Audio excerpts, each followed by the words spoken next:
qad aflahal mu'minun. Sungguh beruntung orang-orang yang beriman itu. Alladzina hum fi sholatihim khashi'un. Yang sholatnya itu khusyuk. Bukan sekedar hafal bacaan, hafal gerakan. Tapi khusyuk. Itulah hamba Allah yang beruntung. Dia mampu melahirkan ketundukan itu. Merendah diri di hadapan Allah. Menyatukan pikiran dan hatinya. Ini semua konteksnya adalah kesadaran. Sadar nggak kita lagi sholat? Orang kalau lagi sholat masih mikirin A, B, C, D. Itu nggak sadar di dalam sholat. Nggak sadar. Sehingga nggak paham apa yang dibaca imam. Karena apa? Pikirannya enak melayang-layang. Nggak fokus lagi. Dia nggak bisa mentadaburi Al-Quran. Ketika imam membaca Al-Fatihah atau surah-surah pendek.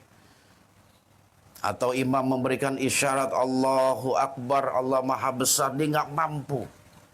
Kalimat itu menancap di dalam hatinya. Cobalah kita rubah perilaku kita.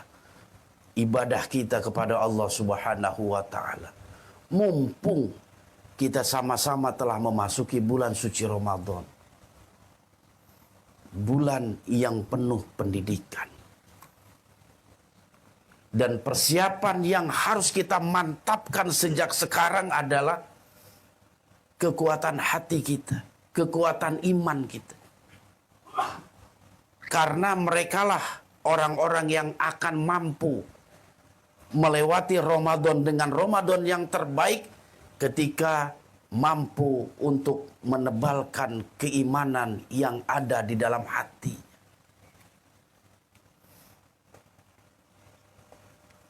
Dan yang gak kalah penting adalah ilmu tentang berpuasa. Ini kita harus paham. Sehingga puasa kita itu gak sia-sia. Iya. Kalau kita gak tahu ilmunya tentang puasa, khawatir puasa kita gak sempurna. Sia-sia. Kita harus paham. Bukan saja kita memahami apa saja yang dapat membatalkan puasa kita. Tetapi kita pun harus tahu hal-hal yang dapat menghilangkan pahala puasa kita. Apa saja itu, kita harus paham. Sehingga kita mampu untuk menghindari itu semua. Terutama lisan nih. Yang dari sumber semua persoalan di bulan puasa. Kita mampu puasa tuh untuk nggak minum, nggak makan. Tapi tetap kita masih makan bangkai saudara kita sendiri. Dalam bentuk apa? Gibah. Kita ngegibah itu, Allah Subhanahu wa Ta'ala langsung yang mengibaratkan. Seseorang yang makan bangkai saudaranya sendiri. Itu tukang gibah itu. Di dalam surah Al-Hujurat Allah menjelaskan itu. Mau nggak kalian itu memakan bangkai saudara kalian sendiri? Tentu kita nggak mau. Tapi kenapa gibah masih kalian lakukan? Zikruka akhoka bima lam yakrah. Gibah itu engkau menyebut tentang saudaramu berkaitan dengan sesuatu yang dia tidak sukai itu. Itu gibah. Jadi engkau menyebut-nyebut menceritakan sesuatu yang nggak disukai sama saudara kita. Itu gibah.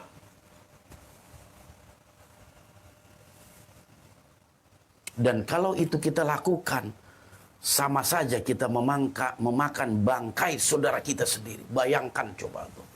Makanya kalau kita lagi ngomongin saudara kita, sahabat kita, ingetin tuh, ente lagi makan bangkai. Ingetin. Doyan ente mau bangke. Dan ini dosa yang sangat sulit diampuni. Karena apa? Kita harus minta maaf langsung kepada orang yang telah kita gibahi. Allah nggak akan memberikan ampunan kecuali kita mohon ampun. Minta maaf kepada saudara kita sendiri. Makanya hati-hati.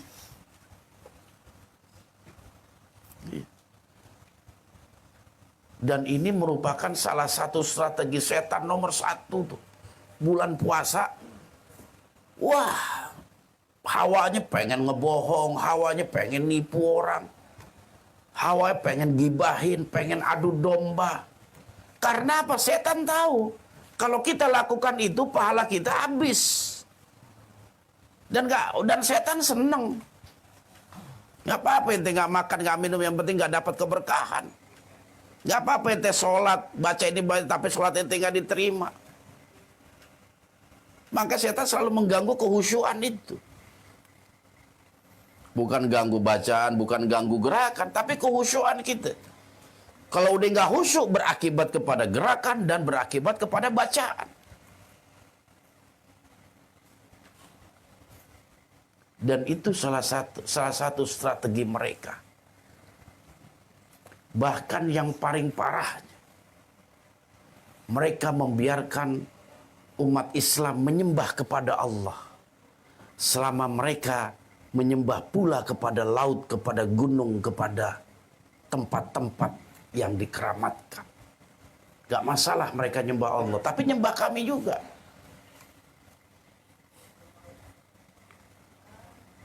Makanya yang dimaksud dengan syirik itu seperti itu.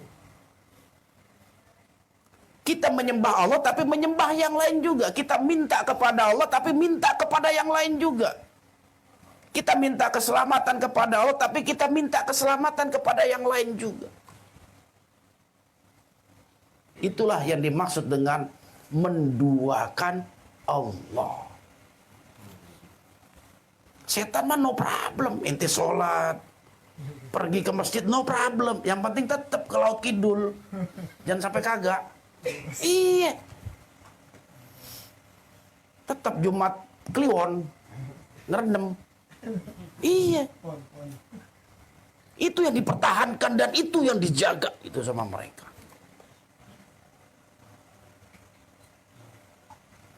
Karena untuk menggelincirkan umat Islam tidak menyembah kepada Allah sangat sulit. Kita semua menyembah Allah, mengaku sebagai umat Nabi. Susah kita dimurtadkan oleh setan, itu susah. Tapi menggelincirkan hati kita, memiliki keyakinan kepada selain Allah, itulah yang menjadi strategi utama mereka. Itu yang menjadi strategi utama mereka.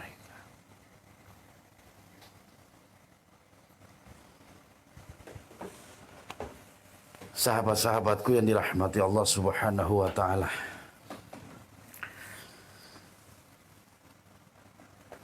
Saya berharap kita semua mampu untuk melalui Ramadan ini dengan sebaik-baiknya. Menjaga hati kita, menjaga pikiran kita dalam kehusyuan, dalam kepatuhan kita kepada Allah Subhanahu wa taala. Persoalan ini memang bukan persoalan yang mudah. Sulit. Kita menjadikan hati kita sebagai raja di dalam tubuh kita itu sulit. Tapi sesulit-sulitnya persoalan, pasti akan ada kemudahan ketika Allah ridhoi kita. Makanya ulama sepakat, kebaikan itu, hidayah taufik itu, istiqomah itu, hanya satu yang bisa kamu lakukan. Meminta kepada Allah. Berapa kali kita dalam sehari minta istiqomah kepada Allah? Kadang kita pun nggak sadar ketika imam membacakan ihdinas siratal mustaqim. Nggak sadar kita. Masih ingat pecel lele. Padahal itu permohonan kita kepada Allah agar Allah memberikan kita istiqomah tadi. Tapi kita nggak pernah tuh hati terketuk. Ihdinas siratal mustaqim, ya Allah, tunjukilah kami ke jalan yang lurus. Hati kita khusyuk, tunduk terhadap doa tadi. Timbul kesadaran kita ketika imam baca itu. Setiap lafaz ihdinas siratal mustaqim kita tancapkan itu istiqomah. Ya Allah, anugerahkanlah kami, ya Allah. Anugerahkanlah. Minta kepada Allah.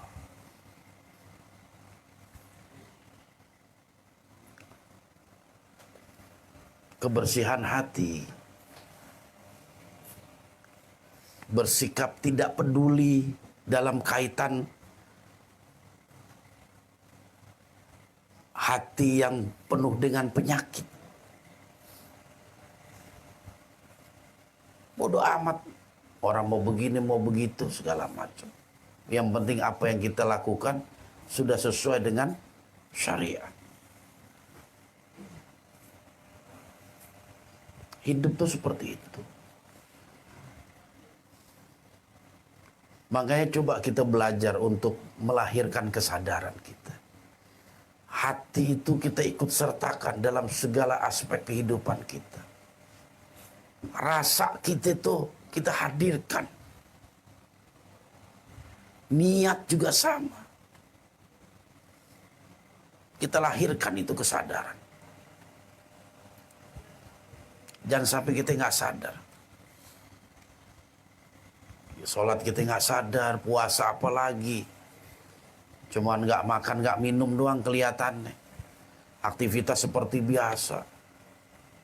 Seharusnya kita sadar, ini shoim, aku ini lagi berpuasa. Dan berusaha untuk mengkondisikan semuanya. Semua aspek yang dapat menghilangkan pahala puasa kita. Karena apa? Kita semua yakin kita berada di bulan suci Ramadan tahun ini karena rahmat Allah. Karena kasih sayang Allah. Allah pengen kita berubah. Allah pengen kita lebih baik lagi dari tahun-tahun yang lalu. Makanya kita masih dikasih kesempatan. Tinggal semua kembali kepada kita. Mau nggak kita manfaatkan itu? Jangan sampai kita menjadi hambanya yang menyesal nanti. Dan kita minta dihidupkan ke alam dunia lagi. Semua sudah menjadi sesuatu yang sia-sia. Mumpung. Ya. Mumpung. Masih ada waktu. Apalagi di awal Ramadan ini. Yang setiap kebaikan Allah lipat gandakan. Bahkan keagungan Ramadan bukan saja kita rasakan. Keagungan Ramadan juga dirasakan oleh orang-orang yang telah mendahului kita. Azab kubur itu Allah ringankan. Karena menghormati bulan Ramadan. Pintu neraka Allah tutup semua. Pintu surga dibuka. Artinya apa? Di bulan ini kecenderungan kita untuk menggapai surganya Allah lebih mudah dibanding bulan-bulan yang lain. Mau kita sholat gampang. Karena situasi Ramadan tuh seperti itu. Nikmat kita. Di kantor-kantornya kita sholat zuhur. Gitu. Apalagi kalau kita lihat tarawih kan, malam pertama kedua, penuh. Semangat kan. Mau sedekah juga, sana minta sedekah, sini minta sedekah. Banyak yang minta sedekah. Itu kan kesempatan kita berbuat baik. Apalagi di Yayasan SIDG juga sama. Coba kita rutinkan itu. Kita kan udah ada kuiris tuh. Yang kerja misalnya rutinin tiap pagi itu. Sedekah pagi. Jadi sedekah itu yang dianjurkan tuh pagi hari. Bahkan kata Nabi, kalau engkau nggak mampu untuk bersedekah, maka sholatlah 2 rakaat. Karena apa? Setiap sendi kita ini harus disedekahkan tiap pagi. Dan cukup dengan mengerjakan sholat 2 rakaat. Udah itu sebelum berangkat kantor, kuiris pencet 5.000 perak. Ya Allah, permudahlah dagangku pada hari ini. Ya Allah, lindungilah aku selama aku dalam pekerjaanku. Yang nge-Grab juga sama. Ya Allah, permudah, tapi kirim dulu 5.000. Karena sedekah itu yang pertama penolak bala loh. Yang kerja di jalan itu. Gak seberapa lah itu. Kok 5.000 perak. Kita kadang transfer duit aja, uang transfernya cuma 6.500 tuh. Kena pajaknya. Ya kan? Iya, adminnya 6.500. Di 5.000 perak tiap pagi itu. Dan itu nanti akan kita nikmati hasilnya itu. Padahal Allah udah memberikan gambaran itu, udah dikasih itu apa rahasianya ataupun buktinya itu. Tentang penyesalan orang yang nggak pernah sedekah, pelit, kikir, padahal dia punya kemampuan. Diminta dihidupkan lagi, fa asaddaqa wa akum minas sholihin. Minta kepada Allah, ya Allah, hidupkan aku hanya untuk bersedekah doang. Karena pahala sedekah itu tiada terputus sampai hari kiamat. Itu bisa bayangin tuh. Tiada terputus. Kalau pahala puasa kita terputus. Sholat terputus. Tapi sedekah kita ila yaumil qiyamah. Walaupun kita telah meninggal dunia, pahala itu terus mengalir. Coba itu. Makanya nanti mungkin kita akan lakukan program untuk sahabat-sahabat SDG seperti itu. Sedekah pagi 3.000 perak. Sedekah pagi. Kalau kita mampu istiqomah, rasakan keajaiban yang Allah kasih. Karena ini janji Allah. Luar biasa. Yang pertama, kata Nabi, mana qasat shadaqatun min malin. Harta yang kita keluarkan sedekah itu tidak akan berkurang. Akan selalu ada dan akan terus bertambah. Masalul ladzina yunfikuna fi sabilillah kamasalil habbah. Jadi perumpamaan kata Allah di dalam surah Al-Quran seperti seseorang menanam benih yang tumbuh pohon dan tiap pohon itu memiliki 7 cabang. Dan setiap cabang melahirkan 100 buah. Masalul ladzina yunfiquna fi sabilillah. Perumpamaan orang yang berinfak di jalan Allah seperti itu. Cuman kadang kan kita nggak yakin. Ya kan? Yakin nggak? Nggak yakin gitu. Nggak yakin. Kalau kita sedekah, nanti duitnya makin banyak, usahanya makin sukses. Penyakit-penyakit Allah sembuhkan. Bala-bala juga Allah hilangkan. Kita nggak yakin itu. Ah, masa iya?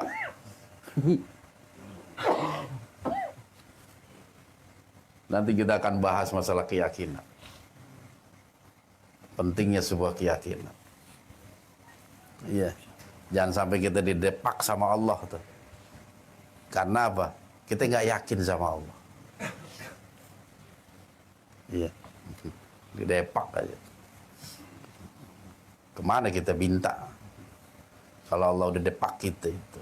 Karena kita nggak yakin terhadap firman-Nya. Ya nanti kapan-kapan kita akan bahas membangun keyakinan terhadap Allah. Karena Allah ini Rabbul Alamin luar biasa. Luar biasa. Iya. Apalagi kalau kita sering baca atau perjalanan orang-orang yang soleh, para wali-wali Allah. itu Allah berikan pertolongannya itu luar biasa. Allah mendidik mereka itu luar biasa. Tapi kadang kitanya nggak yakin. Seperti contoh lah firman Allah, ud'uni astajib lakum. Artinya apa? Berdoalah kepadaku, aku akan kabulkan. Kita nggak percaya itu kan? Percaya nggak? Hah? Nggak percaya kadang. Nggak muncul dalam pikiran kita. Doa mulu, dijabahnya kapan nih? Iya. Saya sholat, saya berdoa, saya ngaji, hidup saya tetap begini-begini aja. Kapan doa dikabul? Padahal itu janji Allah. Bayangin Rabbul Alamin berjanji itu. Mintalah kepadaku, aku pasti akan kabulkan. Persoalan itu kita nggak yakin sama Allah. Keyakinan kita tipis. Padahal orang-orang Jawa itu sering mengajarkan kepada kita. Sing penting yakin, tapi nggak kita pakai. Nanti kapan-kapan lah. Kalau sekarang, mari kita coba bulan Ramadan ini kita menjadikan hati di atas segalanya. Kita isi hati dengan kebaikan dan kita singkirkan semua penyakit-penyakit hati. Kalau kita masih ada rasa benci sama saudara kita, hilangkan detik ini juga. Nggak ada bawa manfaat itu, benci dalam hati kita itu nggak ada yang bawa manfaat. Malah yang mau bermanfaat itu kita memaafkan mereka, itu akan mendatangkan manfaat kepada kita. Dan itu hanya bisa dilakukan oleh orang-orang yang menjadikan hati di atas akal. Tapi kalau dia menjadikan akal di atas hati, wah saya sakit hati, benar Pak Ustaz? Wah pokoknya segala macam. Udah kelewatan dia, ini segala macam. Itu berdasarkan akal dia. Dia nggak menggunakan hatinya. Sehingga pada akhirnya banyak penyakit-penyakit yang menahun dalam diri orang. Jadi kalau kita punya penyakit yang susah sembuhnya, coba introspeksi. Kita masih ada noda kebencian tuh sama saudara kita. Sehingga penyakit kita nggak hilang-hilang. Dendam gitu. Kalau ketemu muka dibuang. Iya. Kalau ketemu yang diingat dosanya dia ke kita, kesalahannya dia ke kita. Itu bikin penyakit itu. Maka hidup itu dahulukan hati dibanding akal. Hati harus mampu mengendalikan akal kita. Kalau enggak, hidup kita tuh jauh dari ketenangan. Sumber ketenangan itu ada dalam hati. Sumber kegelisahan ada dalam akal. Kekhawatiran, ketakutan itu ada di akal tuh. Ngebayangin, oh setan kayak begini. Serem juga ya. Kupingnya panjang. Hidungnya gede kayak bola. Matanya merah. Taring lagi, serem juga. Akal dia. Coba hati. Ya dia juga makhluk Allah. Apalagi setan. Baca bismillah juga ngibrit. Kalau kita gunakan hati. Nggak ada yang kita takutin di dunia. Tapi kalau akal, tiba-tiba di PHK. Waduh, makan dari mana anak istriku? Emang yang ngasih makan tempat kerjaan? Allah semua. Kali Allah punya rencana lain untuk mengangkat derajat kita. Kalau kita masih di pekerjaan itu, di tempat itu, ya begitu-begitu aja terus. Makanya apapun yang kita alami, yang kita rasakan, pertama kali yang harus kita tancapkan adalah husnuzon kepada Allah. Jangan biarkan akal bermain, hati dulu yang bermain. Oh Allah memiliki takdir terbaik untukku. Oh mungkin Allah sedang mendidik kesabaranku. Ya kan? Pengen gak jadi orang sabar? Pengen gak diuji sama Allah? Pengen. Karena innallaha ma'as sabirin. Allah bersama orang yang sabar. Itu bisa bayangin tuh keutamaan orang yang sabar itu. Termasuk di dalam bulan suci Ramadan Allah melatih kesabaran kita tuh. Jangan bentar-bentar lihat jam, wah si jam 3. Jam 4. Iya, pas buka lagi jam 8. Ketiduran di kantor. Iya, nyantai aja. Lakukan hal-hal yang positif. Seperti itu. Ya. Ya, jadi pelajaran kita nih di malam 1 Ramadan ini melahirkan kesadaran dan melatih fungsi hati untuk selalu di atas akal kita. Iya, dia harus ada di atas. Dialah yang harus mengendalikan pikiran kita. Kalau kita ingin jadi hambanya yang selamat. Jangan apa-apa otak. Wah, ini nggak masuk akal nih. Wah, ini nggak ilmiah. Iya kan begitu. Ya, mudah-mudahan semua ada manfaatnya untuk kita semua. Cuman yang jelas kita coba niatkan ya dari malam pertama ini untuk melaksanakan ibadah puasa sebulan penuh. Dan insya Allah Ramadan kita ini tahun ini 30 hari. Ya. 30 hari dan Lebaran juga insya Allah juga sama dengan pemerintah. Alhamdulillah. Karena dari hitungan hisab itu di tanggal 29 Ramadan hilal itu nggak mencapai 1 derajat di bawah ufuk adanya hilal min. Jadi secara otomatis dia nggak akan kelihatan. Maka puasa harus digenapkan jadi 30. Jadi kita bersyukur juga kepada Allah. Puasa pertama umat Islam ini bareng semua. Dan juga Lebaran juga insya Allah kita bareng semua. Jadi kita bisa lebih hikmat nih dalam menjalani ibadah Ramadan ini tanpa ada pergesekan gitu. Dan yang kedua adalah bagaimana kita memaksimalkan fungsi hati anugerah yang Allah kasih ini. Karena dialah yang menentukan itu. Kalau hati kita baik, insya Allah baik tingkah laku kita.